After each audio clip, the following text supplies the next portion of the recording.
Even more perplexing, the reactor produced no heat. Infrared cameras, cooled with liquid nitrogen, showed no change in temperature no matter how hard it was working. This defied basic laws of thermodynamics. Everything generates heat when it works. This didn't, Lazar says. That alone tells you it's something we've never seen before. Joe presses him further. Was this technology really alien? Or could it be some hyper-advanced tech we just haven't mastered yet? Lazar holds firm. It's not ours. The Wilson Memo and outsourcing top-secret projects. Enter the infamous Wilson Memo, a leaked document that shook the UFO community. It allegedly records a secret conversation between Admiral Thomas Wilson, former Director of Intelligence for the Joint Chiefs of Staff, and astrophysicist Dr. Eric Davis. According to the memo, Davis was trying to gain access to a Special Access Program, SAP, dealing with alien technology, but he was denied, even though he had top-level clearance. Why?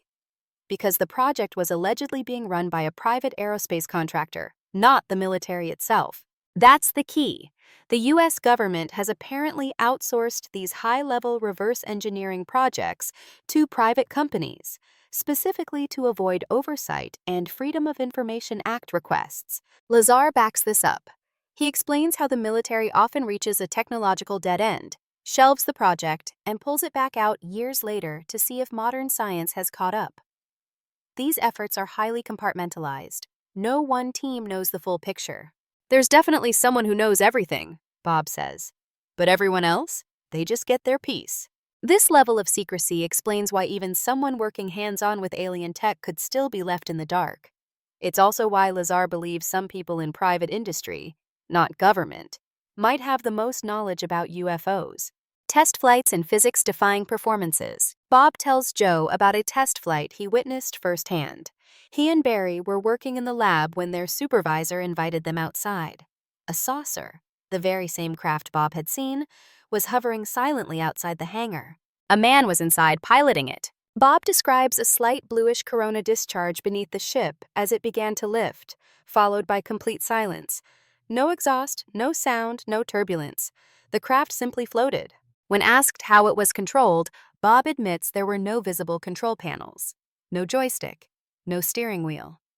The system, he suspects, was mind-controlled, possibly using a kind of neural interface. The ship reacted to thought, not touch. So, is Bob Lazar telling the truth? Rogan acknowledges that Bob's story is wild and easily dismissed as science fiction. But one thing that's hard to ignore? His consistency. Since the late 1980s, Bob has told the same story over and over, despite enormous personal cost. He's never cashed in. He's been raided by the feds, and his reputation has taken a beating. Some believe he's telling the truth. Others think he was fed a mix of real and fake information as part of a disinformation campaign, maybe to gauge public reaction or maybe to protect even more classified programs. Either way, Lazar's account has become one of the most enduring and polarizing in UFO lore. The Brazilian Roswell, a creature, 3 girls, and a military cover-up. In 1996, in the small Brazilian town of Varginha, something happened that shocked the world. And decades later, it's still one of the most chilling and mysterious alien encounters ever reported.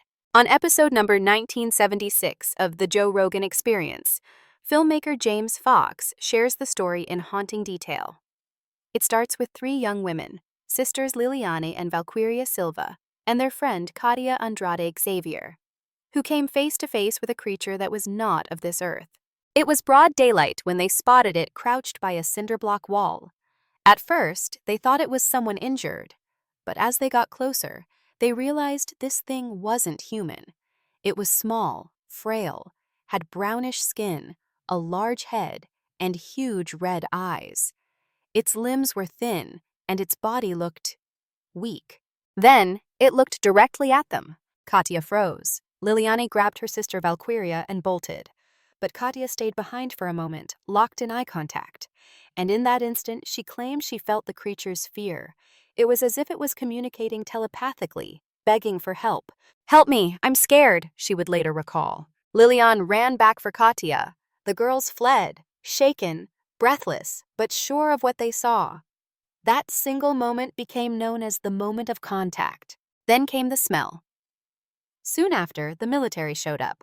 Barricades were set up, soldiers flooded the area, hospitals were locked down, witnesses were silenced, and then came the smell, described as overwhelming, rancid, and paralyzing. People said it was like a skunk times 100,000. It stayed in the air for days. Doctors, nurses, police officers, everyone near the scene spoke of it. James Fox interviewed the mother of one of the girls, who said she could still feel the stench in her nose a week later.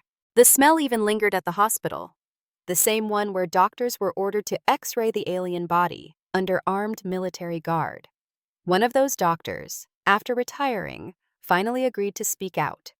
He said he was brought in, shown a black body bag, and asked to X-ray the contents. He wasn't told what it was. He never saw the X-rays again. They took them immediately, he said. Then they told me this event never happened. Military transport, American involvement, and a cold case. According to several eyewitnesses, the creature was eventually taken from Hospital Humanitas to a nearby military base, where it stayed overnight in a truck. From there, it was reportedly moved to ESPSEX, a nearby military school known for its scientific and research expertise. Then, something even more shocking happened. The U.S. Air Force arrived. A Brazilian radar officer named Marco Ferris confirmed that in January 1996, a U.S. military aircraft landed without official clearance. When questioned, a higher-up in the Brazilian military simply said, "Let it land." Soon after, 2 helicopters flew between the base and the original encounter site in Varginha.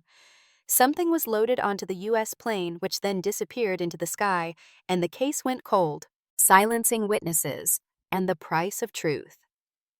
In interviews, James Fox revealed that men in black suits approached the mother of one of the girls with a suitcase full of $100 bills, asking her to move away and stay silent. She refused. And then there was the military officer who reportedly transported the alien body. James sat face to face with him. Though his identity was protected, the weight of what he had experienced was clear in his eyes. "I was looking at a man who had driven an alien around in the back of a truck," Fox said. "You just know.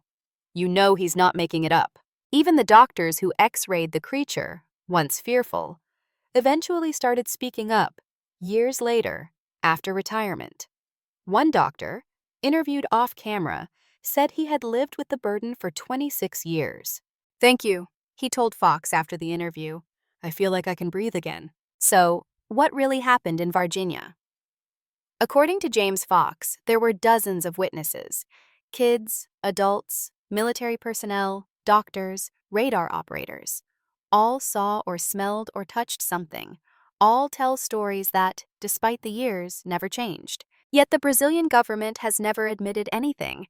The U.S. has denied involvement, and the creature, whatever it was, has vanished from public record. But the smell, the fear, and the look in those girls' eyes? That never left. A warning from beyond. As the children stared at the strange beings, many later claimed they heard a message in their minds, not through sound, but through thought. The aliens didn't speak with mouths. They simply looked at the children, and the children understood. "We were destroying the planet," one of the girls would later say. "They didn't say it in words, but I knew. I just knew." Others described feelings of urgency, environmental danger, and warnings about over-reliance on technology. Some felt the beings were expressing concern that humanity was headed for self-destruction. Even decades later, many of the witnesses remain visibly shaken by the experience, not because they were afraid, but because of how deeply it affected them. When James Fox reunited several of them for his documentary, they described it as a shared spiritual experience, not unlike a religious event. Harvard Psychiatry meets UFOs. Shortly after the incident, Dr. John Mack, a Pulitzer Prize-winning psychiatrist from Harvard, flew to Zimbabwe to investigate. He wasn't a UFO believer. He was a skeptic. But the more he interviewed the children, the more convinced he became that they had seen something real. James Fox licensed the original interview footage, and when you watch it, it's hard not to believe them. These weren't actors. These were children, scared, sincere, and incredibly consistent in their accounts. They didn't contradict each other. Their drawings matched, and above all, their eyes told the story. "They're not making this up," Fox said. You can't fake that kind of fear, that kind of conviction, not as a kid. The aftermath. Silence, shame, and survival. Despite the scale of the sighting, over 60 students reported seeing the beings. The story faded from the public eye. Many of the children were discouraged from speaking. Some were mocked. Others chose to bury the memory. When James tracked them down years later, most were now adults living in different corners of the world. Some had never even told their spouses what they saw. But when they came together for the first time in 2 decades, the emotion came flooding back, like it had happened yesterday. They were still processing it, Joe remarked. You could see it on their faces. It never left them. Not an isolated case. The Australia school sighting. James Fox also uncovered a similar school encounter that took place in Melbourne, Australia in 1966. Known as the Westall UFO incident, over 300 students and staff reportedly saw a flying saucer land in a field next to the school. Witnesses described a silver disc. Authorities showed up, and soon afterward, many were told not to speak of what they saw. There was even a photograph. A Polaroid image of a disc in the sky, snapped just 2 days before the event. For the first time ever, Fox interviewed a science teacher who witnessed the craft and confirmed the story. Between the Australian case and the Zimbabwe incident, a pattern begins to form. Mass sightings, daylight encounters, children involved, telepathic messages, and authorities quick to silence. So, what was it? Was it mass hysteria? A shared hallucination? Or did something truly unexplainable touch down in that schoolyard? Even decades later, no one can say for sure. But one thing's clear, these kids saw something that changed them. And for many, they still carry the message. Presidents, billionaires, and UFOs, between disclosure and denial. On episode number 2219, Joe Rogan shifts the spotlight to the political stage, recounting his conversation with former President Donald Trump, who shared strange accounts from fighter pilots and intelligence briefings. Sir, we saw things that were very strange, pilots had told Trump. Round objects, moving faster than anything we've ever seen. These objects reportedly moved at speeds 4 times faster than an F-22, without visible engines, propulsion trails, or any explanation. And yet, when asked if he believed in aliens, Trump was surprisingly dismissive. He admitted the sightings were bizarre, but didn't commit to any firm belief in extraterrestrial life. In fact, both Trump and Joe speculated that some of these sightings could be foreign tech, possibly Chinese military drones, especially in light of recent spy balloon incidents. That balloon wouldn't have made it up there under my watch, Trump said. But a lot of people thought it was something more. Elon Musk, the alien who doesn't believe in aliens. Then there's Elon Musk, the billionaire behind Tesla, SpaceX, and Neuralink. In episode number 169, Joe asked Elon point blank, "Do you believe aliens are real?" Elon's answer? No. He went on to explain that, with all the cameras and sensors in the world, there should be at least one undeniable photo by now. But there isn't. It's gotta be at least as clear as a 7-Eleven security cam, Musk joked. But we've got nothing, so I don't buy it. Joe pushed back, referencing accounts from Navy Commander David Fravor, whose team tracked the infamous Tic Tac UFO off the coast of San Diego. The craft reportedly dropped from 60,000 feet to sea level in less than a second, jammed radar, and flew without propulsion, all caught on military video. Even then, Elon remained unconvinced. "They're very subtle, these aliens," he said with a smirk. "If they're out there, they sure don't want us to know." But what if they're already here? Joe and his guests explored another angle. What if aliens aren't visitors? What if they've been here the whole time? Physicist Michio Kaku, in episode 1828, explained that in the past, the burden of proof was on believers. But now, it's flipped. With multiple radar modes, infrared, visual sightings, and telemetry, But the biggest shock Pentagon came from is the now reactor. being asked to prove these things aren't alien. 50 years ago, they laughed at flying saucers, Kaku said. Now they analyze them as potential military threats. These crafts, according to Pentagon data, can hit Mach 20, zigzag midair, drop 70,000 feet in seconds, and even dive underwater without a splash. They move without breaking the sound barrier and show no exhaust trails. "That's not Russian, that's not Chinese, that's something else," Joe commented. Is it human tech or a smokescreen? Rogan raises another possibility. What if the alien story is being used as a cover for black-budget tech? Imagine an advanced drone, designed in secret, tested in remote regions, blamed on aliens to avoid questions. Maybe it's just us way ahead of where we think we are, Joe says. Or maybe it's not. But again, the question lingers. If these objects aren't ours, and they're not theirs, then who do they belong to? The Travis Walton abduction, missing for days, returned without answers.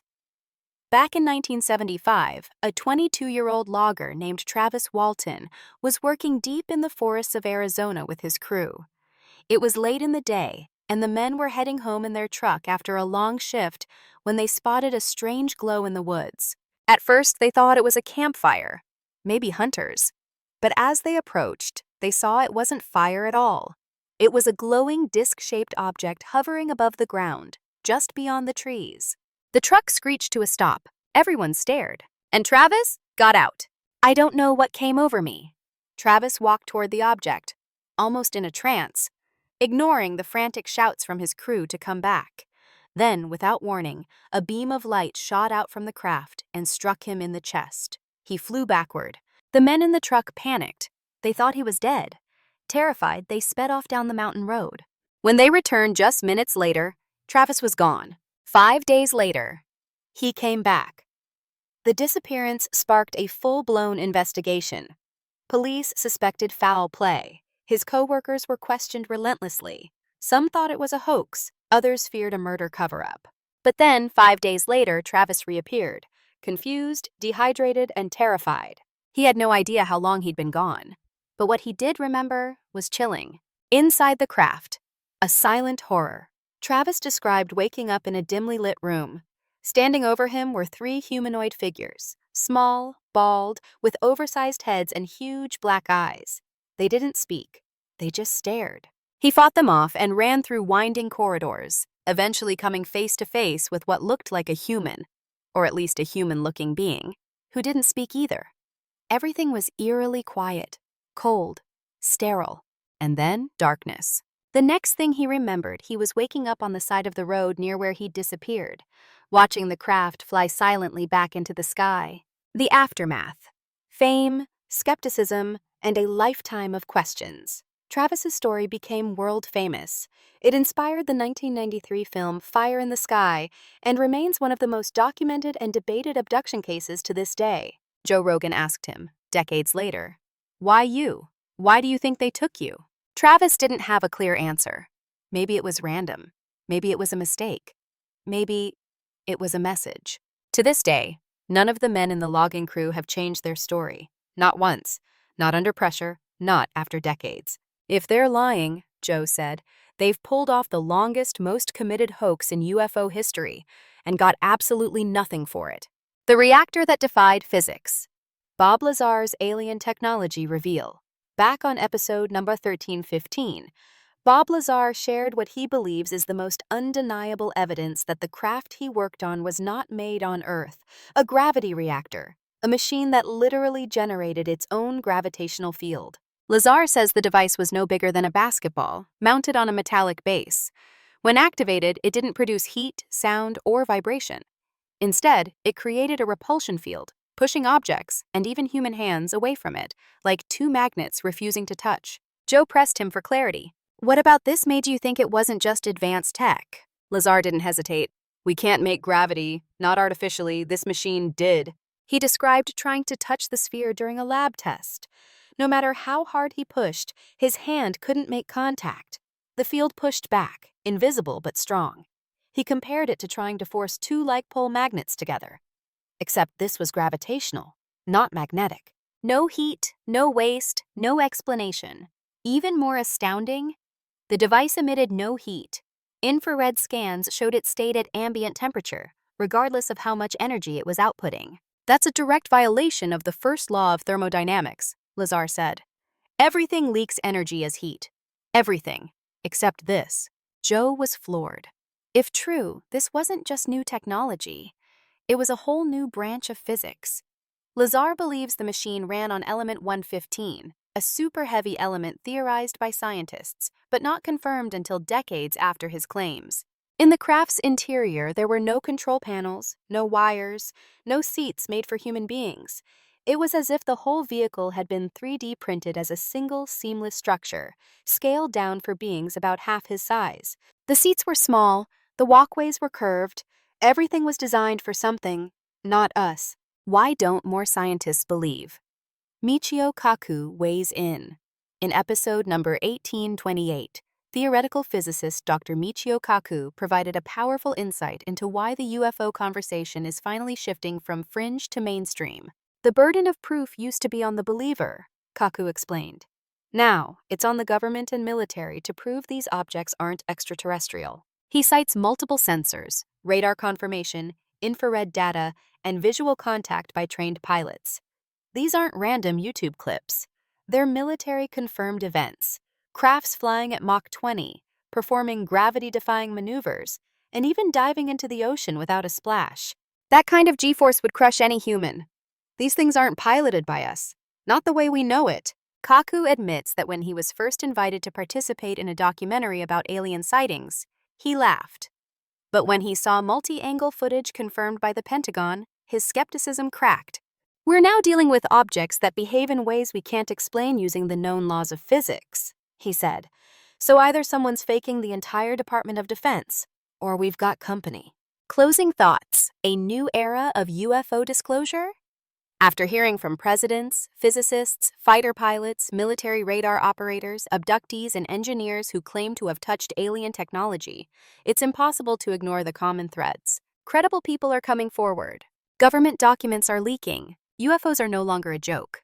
Whether you believe Bob Lazar worked on alien reactors, or you think Travis Walton was abducted in the woods, or you side with Elon Musk's brutal skepticism, one thing is clear. The conversation has changed. We're no longer asking if UFOs exist. We're starting to ask, who's flying them? What do they want? And maybe most haunting of all, have they always been here? Jackie Gleason, Nixon, and the frozen aliens in a secret bunker. One of the most unbelievable UFO stories ever discussed on the Joe Rogan Experience doesn't come from a scientist or military official, but from TV comedy legend Jackie Gleason. According to Gleason, a massive UFO enthusiast, he was once invited by President Richard Nixon to a highly restricted military facility, where he was shown the remains of recovered extraterrestrials stored in glass-topped freezers. The story goes like this. Nixon, after a night of drinks and casual conversation, asked Gleason if he wanted to see something crazy. Gleason naturally said yes. They were flown to Wright-Patterson Air Force Base, where Nixon allegedly guided him through a secured underground section. There, Gleason claimed to have seen wreckage from a flying saucer, and beyond that, small humanoid bodies, stored like lab specimens. They looked like children, Gleason told his wife later, but they weren't human. The experience rattled him so badly that he couldn't sleep or eat for days.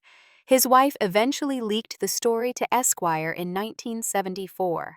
Gleason never publicly confirmed it, but those closest to him say it haunted him for the rest of his life. The Tic Tac UFO and Commander David Fravor. In multiple episodes, Joe Rogan returns to one of the most well-documented UFO encounters in modern U.S. military history, the 2004 Tic Tac incident. Commander David Fravor, a Navy pilot with 18 years of flight experience, was sent to investigate unidentified radar anomalies off the coast of San Diego. What he and his team encountered was a white, pill-shaped object. No wings, no rotors, no visible propulsion, hovering above the ocean. The craft then shot from 60,000 feet to sea level in under a second, jammed their radar, and outmaneuvered the most advanced fighter jets on Earth. Fravor gave a detailed account of the event on Lex Fridman's and Joe Rogan's podcasts.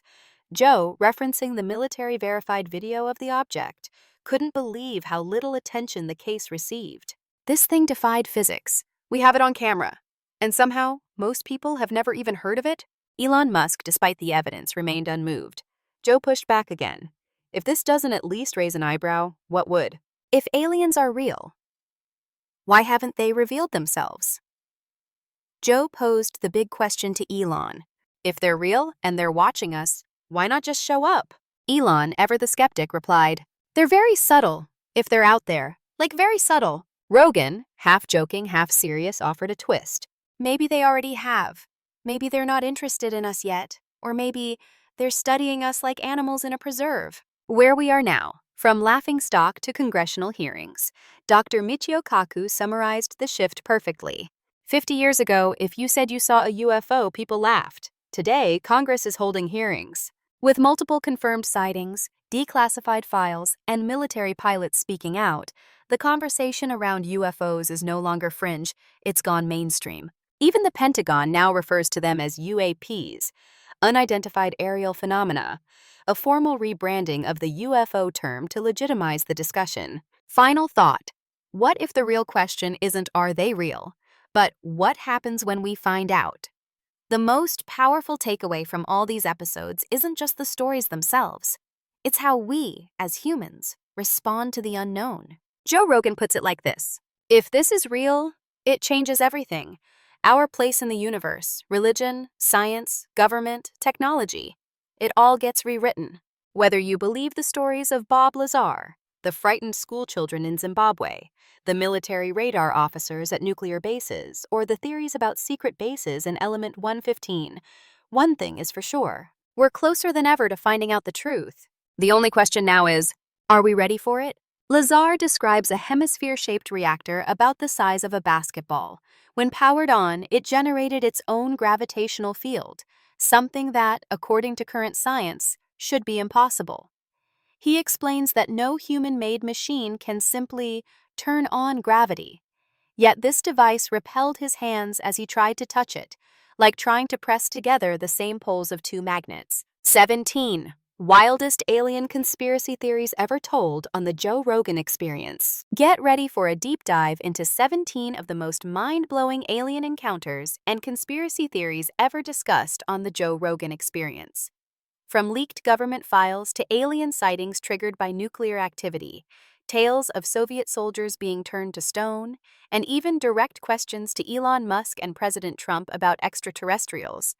These are the wildest alien stories ever shared on the podcast. It all kicks off with Joe Rogan recounting a chilling encounter to Post Malone involving a UFO incident in Russia that allegedly left 23 Soviet soldiers dead, turned into literal stone. As Joe reads from a CIA document supposedly based on KGB materials, the story goes like this. During a routine training mission, a flying saucer appeared over a Soviet military unit in Siberia. For unknown reasons, someone fired a surface-to-air missile at the craft, bringing it down nearby. 5 small beings with oversized heads and dark eyes reportedly emerged from the wreckage. According to the 2 surviving witnesses, the aliens joined together, forming a single glowing orb. The sphere emitted a high-pitched sound, grew intensely bright, and then exploded in a flash of blinding light. In an instant, the 23 soldiers watching nearby were turned into stone. The only survivors had been partially shielded from the blast. While there's no physical evidence to confirm the event, said to have taken place in 1942, the idea that it might be real remains unnerving. After all, if such files exist, what else might be buried in secret archives? Joe reads the closing lines of the CIA report, which warn that if the story is accurate, it points to alien tech far beyond human comprehension. Rogan and Post speculate whether some alien technologies could actually be human-made Black Ops experiments, high-tech drones, or secret military projects disguised under the alien narrative. Still, the question remains, if aliens are real, and this story is true, what chance do we have against them? A cop, a UFO, and a government cover-up, the 1964 New Mexico encounter. In another jaw-dropping conversation on episode number 1976, documentary filmmaker James Fox shares one of the most credible UFO cases in U.S. history, the 1964 Lonnie Zamora incident in Socorro, New Mexico. Officer Lonnie Zamora was on routine patrol when he spotted something unusual in broad daylight, a strange object descending into a ravine. Abandoning a traffic pursuit, Zamora followed it, and what he saw would haunt him for the rest of his life. At the scene, he encountered an egg-shaped craft with 2 small humanoid figures standing beside it. Zamora described them as child-sized and wearing tight white coveralls. As he watched, the craft emitted a blue flame, but not like any rocket he'd ever seen.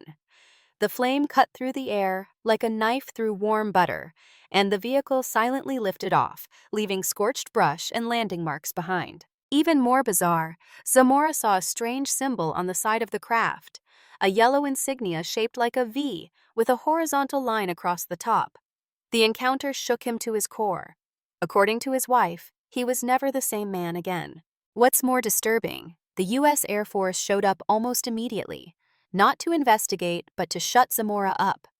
James Fox explains how the government quickly stepped in, pressuring Zamora into silence and suppressing any further discussion. He was a respected officer, and the physical evidence was undeniable, from burnt vegetation to ground imprints. Yet, despite everything, the incident was quietly swept under the rug. Fox closes this segment with an unsettling thought. Why would the military go so far to hide a sighting if it was just a misidentified weather balloon or prank? And what did Zamora really see that day that changed him forever? Were humans engineered by aliens?